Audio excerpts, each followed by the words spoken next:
the agenda.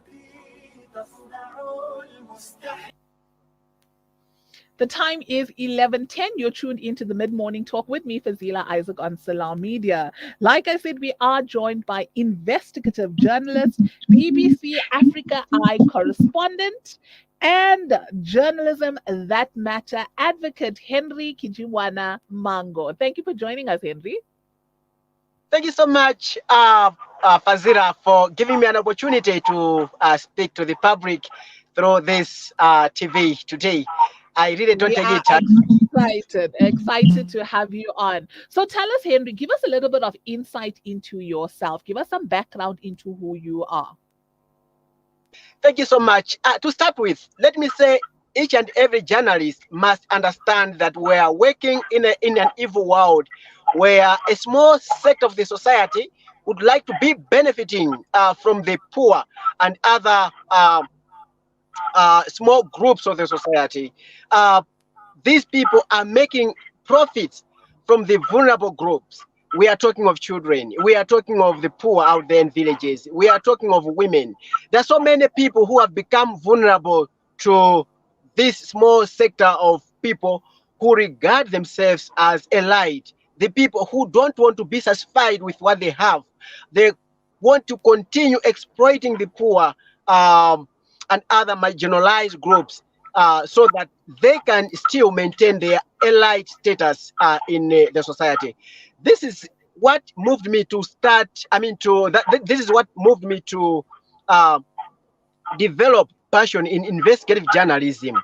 I felt like this is the only way I can try to side myself with the vulnerable groups, with the poor and other marginalized groups, to work together and expose the ills that this small sector of people are committing towards this large group, which is normally regarded as marginalized group in the communities. We are talking of issues of sexual abuse. You find that victims of sexual abuse are women. Mostly, these are women and children from rural areas. Perpetrators, in most cases, these are well-to-do people. It's very rare to find a poor man defiling or raping a woman out there. But most of these cases, I'm telling you, are being perpetrated by the people who in the society are regarded as well-to-do. We are talking of issues of corruption. You find that the victims are the poor, and those who are involved in corruption are these people who were regarded in the society as well-to-do people. These are people like politicians. The people we entrust with positions to serve us, they end up turning against us. We are talking of issues of human trafficking. You can imagine most of the victims are the poor, and those who are committing these crimes are those who are doing better in the society. So this is really what moved me to have an interest in investigative journalism. I started my career by working on a human trafficking story that was almost 7 years way back, when I came across a story of young children from northern Malawi being trafficked to neighboring Tanzania, where they were being involved in fishing activities. These kids had been suffering. These kids were dying in silence. They were being caught by crocodiles.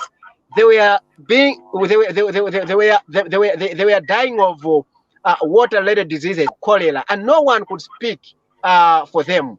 During my investigation, I found that even the police officers were involved in aiding these children to be trafficked to Tanzania. You can imagine, the police are the people that we depend, that we trust to protect us in terms of security. But now these were the people that were being used by traffickers to traffic young boys from Malawi to neighboring Tanzania. So when I did this story, I got a very big positive response. And to me, the main achievement that I made was that the government of Malawi tried to work together with their colleagues in Tanzania to rescue these kids. When I do an investigative piece, to me, the most important thing is the impact and not the fame that I'll get out there. I only feel happy when I see that the story that I've done has brought an impact with the society out there. I want to see changes the moment I've done my story. Maybe that's how briefly I can talk about my background in investigative journalism.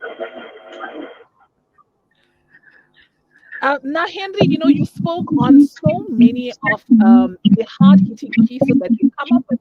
I mean, we did have one of the cases that you did was the racism for sale with Ronako, right? That was really, really, it was a worldwide thing and it was broadcast everywhere. It was such a huge thing.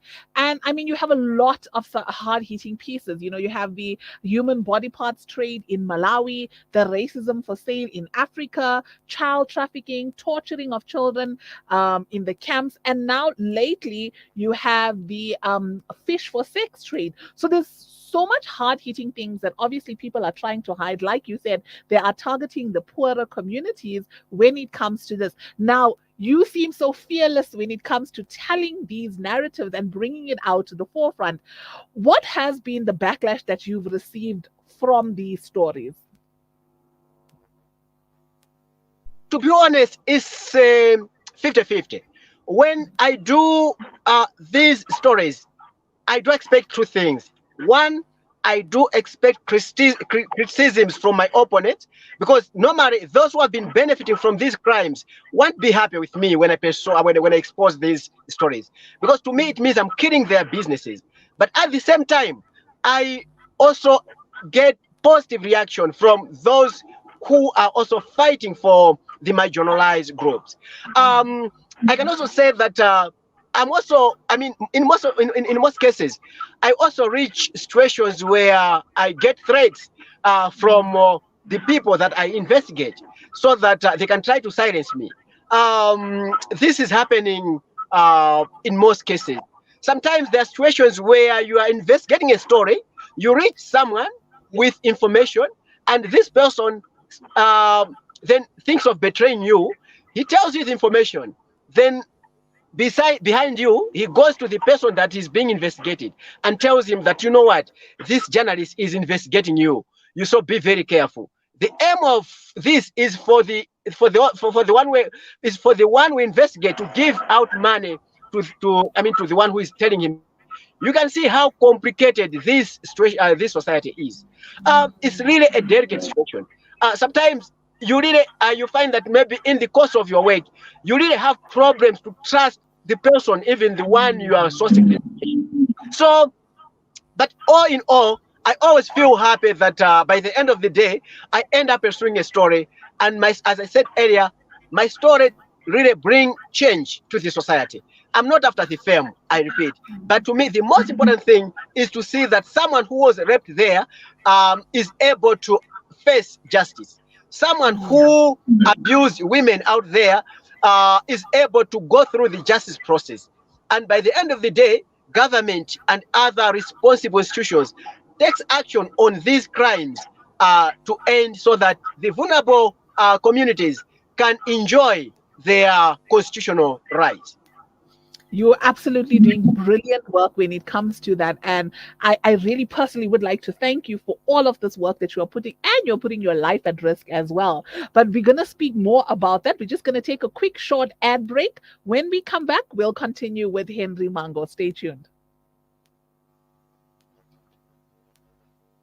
Boundaries, joining hands. Salam Media.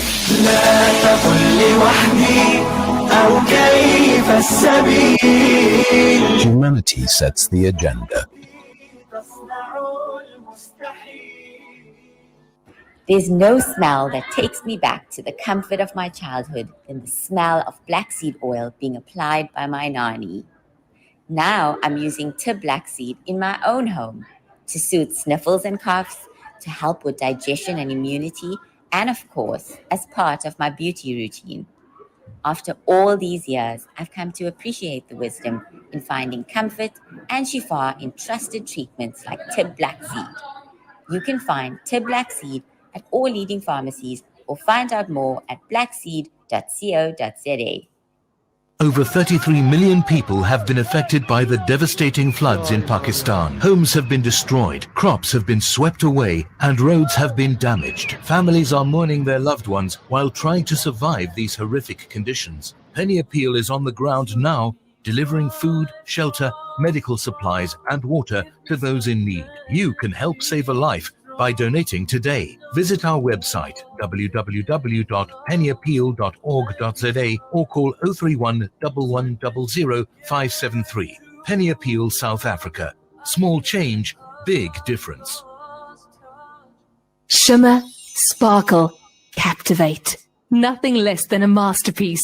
Droplets of gold inspires precious design. Platinum bursts with intricate freshness, and every pure diamond becomes more than just a girl's best friend. Voda Gold Gem Jewelers, where timeless dreams become a reality. Come to us. We tailor-make designer gold, platinum, and diamond jewelry. Trade in or remodel your old gold. Clad yourself with classy name-branded watches. We offer insurance valuation and free zakat calculation. Visit us at 534 Ridge Road, Overport, or call 031 208 9142. Voda Gold Gem Jewelers, manufacturers of fine gold and diamond jewelry. Assalamu alaikum wa rahmatullahi wa barakatuh. The Al Tawheed Foundation takes pleasure in inviting you to our annual Jalsa at Nurul Islam Hall, Lenasia Extension 5 on Sunday, the 4th of December. Program commences at 9 a.m. and ends at 12 noon. This marks 30 years in calling to Allah. Your presence will be highly motivating to our revered Muslim community. May Allah use you and us for the service of His deen. When the perfect blend of stylish decor, exquisite halal cuisine, and warm hospitality come together, it could only mean Al Bayt Lodge, your true home away from home. Al Bayt is the ideal heaven for families, business people, and tourists with its 4-star family rooms and other luxurious facilities. Conveniently situated close to Port Elizabeth Airport, the beach, and other amenities, your stay will be truly unforgettable, as you'll be taking home lasting memories of the warm hospitality, the serenity and tranquility that Al Bayt has to offer. For reservations, call 041 583 6415 or visit www.albaytlodge.co.za. Listen to something fresh. Listen to Salam Media.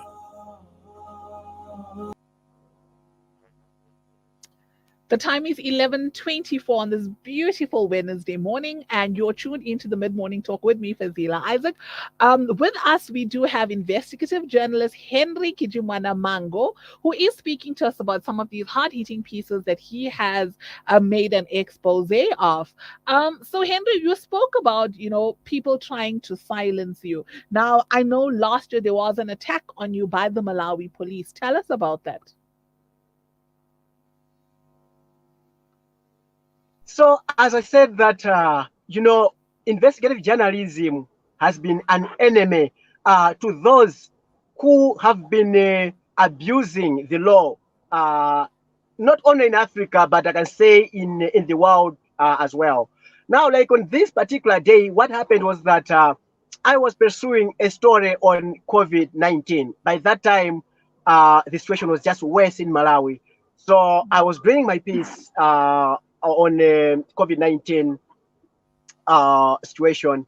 And one of the areas that I was investigating was the abuse by the police on people who could not follow the COVID-19 restrictions, especially the wearing of masks in the public.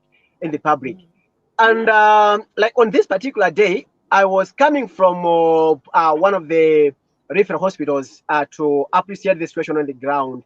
Then from there, as I was going back to my office, then I came across this incident where I should say scores of armed police officers were on their way to make patrols on the street to look for those who are not able to abide by the restrictions. And now, what I observed was that the police were just attacking everyone, including those who were putting on face masks. This was very strange to me. I also noted that the police were beating people out of excitement.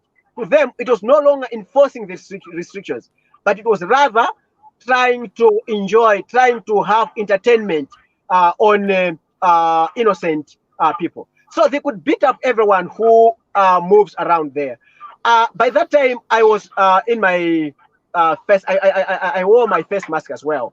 And when I saw this happening, then I approached one of the police officers that he should at least direct me to their team leader so that I can try to get permission from him to take photos as they are trying to enforce the restrictions. And what he told me, he just said, "Ah, you're stupid. You can't tell me about this." He talked a lot of abusive words to me, and I didn't want to argue with him. I peacefully left the place and started going to my office. And after I had moved for almost 10 to 15 meters, then the same police officer started following me up, and he just came and started attacking me without any reason. Then, as he was beating me up, his friends, about five friends, joined him, and they could beat me up anyhow. I did not commit any crime. I was in my face mask. I couldn't understand why I was being attacked by the police officers. All what I learned from the situation was that they were attacking me because they felt like I would expose them, that they're abusing their powers by attacking even the people who are abiding, who are following the COVID-19 restrictions that were set by government. So they attacked me. I was really in bad state. Then later I went to the public hospital to access medical treatment. Unfortunately, they couldn't give me treatment without a police report. You can imagine, these are the people that attacked me, and the health facility was supposed to have a report from the same guys so that they can give me treatment. So still more, I had to go to the police station and seek for the police report, but it didn't work. They didn't give me the police report because they were failing what to write on the report. Then from there, I decided to go to a private hospital where I was admitted for 2 nights. Then I was released later on. This is actually what happened to me. Oh, that is so horrible. And what was the outcome from the government? Has there been any changes with regards to protecting journalists? What is that like? So I can say that when media organizations were talking to the police and government spokesperson, they were trying to give hope that they will try to investigate the matter and took those who were responsible for beating me to task. But this did not happen, and this is more like a general picture of the. This is more like a general response of governments and police services almost across Africa.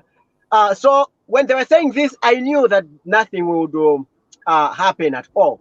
And I can say that since then, of course, I have seen some changes in terms of the police attacking members of the media. Maybe because there were so many voices that spoke against this behavior. That's why maybe I've seen the police maybe changing. I haven't seen more cases of this nature. If not mistaken, maybe it's only 2 or 3 cases that have been recorded, but they were not about the police beating journalists. They were about the police abusing journalists in one way or another. Yeah, sure. That's how I question. And the latest story that you've come with is the fish for sex trade that's happening in Lake Malawi, and we know because of this, there's been an increase in HIV, a spread of HIV in these areas as well. Tell us about this particular story. So again, this is something that has been happening for quite a long time, but the challenge was who would speak for them. Because most of the people who are involved in fish trade are women. And this is the largest part of the country's population. Now, this is the most vulnerable group in Malawi. So when I came across one incident, I said, let me try to find out what is going on in this industry. And what happened was that I tried to set a journey to one of the fishing places. where this where this case was where these cases were reportedly to be very common. Before I started working on this investigation, I had to look at the background of fishing trends in Malawi, and I could find that the fishing trends have been changing from time to time, basically because of climate change. The way fishermen could catch fish by in the past 10 years, it's not the same as the situation is right now. So, like at the moment, we have dwindling fish species in our lake, and this is only impacting negatively on women. So when I got this tip, then I had to link it to issues of climate change. Then I had to set up my journey through the lake, where I try to appreciate how women are struggling to buy fish. As you read the story, what I came across was that it wasn't easy for a woman to buy fish. Those who were able to buy fish were supposed to be in sexual relationship with a fisherman, and these were the people who were being prioritized. You can imagine, you have your own money, you are going to the lake to buy fish, but to access the commodity, despite that you have your own money, you have to exchange your body with a fisherman so that you can be prioritized. This was the situation that I came across in the 3 fishing areas that I visited. And this is the general situation in Malawi. I was really, I really felt bad when I saw some of the women testifying to me that they had just been having sex with the fisherman last night for them to buy the fish that they had by that time. I had to go further because all what I wanted was the impact of this situation, so that by the end of the day, we can try to bring the impact out there and influence government and other stakeholders' action. So when I was doing this story, yeah, sure, I tried to find women who have been victims of this. I also tried to find out those who have been contracting HIV and AIDS through this. Some of these women, you can just imagine, are just very innocent. Their husbands are fishermen, and these are the men who are sleeping with other women out there. They end up going back to their wives and spread the virus into their wives. You can imagine how this situation is really a scary situation. So it really encouraged me to do something. I really sacrificed almost everything. I could even sleep on the sand at the lake just to appreciate the situation. So basically, that's what happened when I was pursuing this story. I managed to talk to the fishermen as well, who confirmed that they have no choice but to do this just because of the fishing situation on our lake. Briefly, maybe that's about the story. So tomorrow is World AIDS Day, and having to hear something like this that's actually spreading, the pandemic, the HIV pandemic, it's just making it grow, and which is so sad, because having things like the awareness that we have on World AIDS Day, we should be actually looking for ways to decrease the spread of this. It's absolutely horrific seeing this. In closing, tell me, what changes would you like to see in the way us as Africans accept and deal with the atrocities that people like yourself uncover? What can we do? How can we change these things? What would you like to see happen? In the first place, I would start with our leadership. Let our leaders have the passion of their citizens at heart. Let them understand the problem that someone out there in the village is having. Let them do away with corruption. Let them not be in the forefront of doing corruption. Let everyone have that spiritual heart. We need to be patriotic to our own society. Whenever you are, everyone should be able to feel like, how could I? Everyone should feel sympathy could sympathize with every situation that we come across. Everyone should have that spirit of thinking, of saying, how could I feel if it is my wife being sexually abused by the fisherman? How could I feel if it is my daughter, my child, my sister being sexually abused by the fisherman? How could I feel if it is my child being, or my relative's child being trafficked out there for slavery? How could I feel if it is my child being a victim of corruption? If we have that mindset, I'm telling you, we won't be involved in criminal activities that continue to oppress a common person out there. At the same time, let me also make a call to my fellow journalists out there.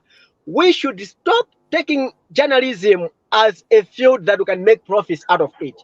Let's take it as a calling. We are more like the messengers of God who have been sent out there to expose, to fight for the voiceless, to voice for the voiceless, to fight for the criminal activities that are happening out there by the devil's agents. In this case, let every journalist be an investigator at heart. That's what I would discuss. That's what I can encourage. It is my hope that if every journalist would be an investigator at heart, will have thousands of investigative journalists out there. It will be a strong investigative journalism community in Africa. And I'm telling you, these people really fear and respect investigative journalists. They don't want to be close to investigative journalists because they feel like whatever they're doing, they will be exposed. I wish if we can have even millions of investigative journalists out there. I'm telling you, this would really help to end all the criminal activities that are happening out there, oppressing the common person out there. That's how I would sum up my advice to our leadership as well as the journalists out there to correct the situation in Africa. Henry, thank you so much for taking the time to join us today.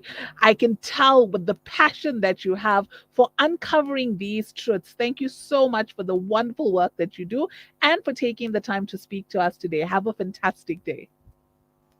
Thank you so much once again for giving me an opportunity to talk about this passionate profession,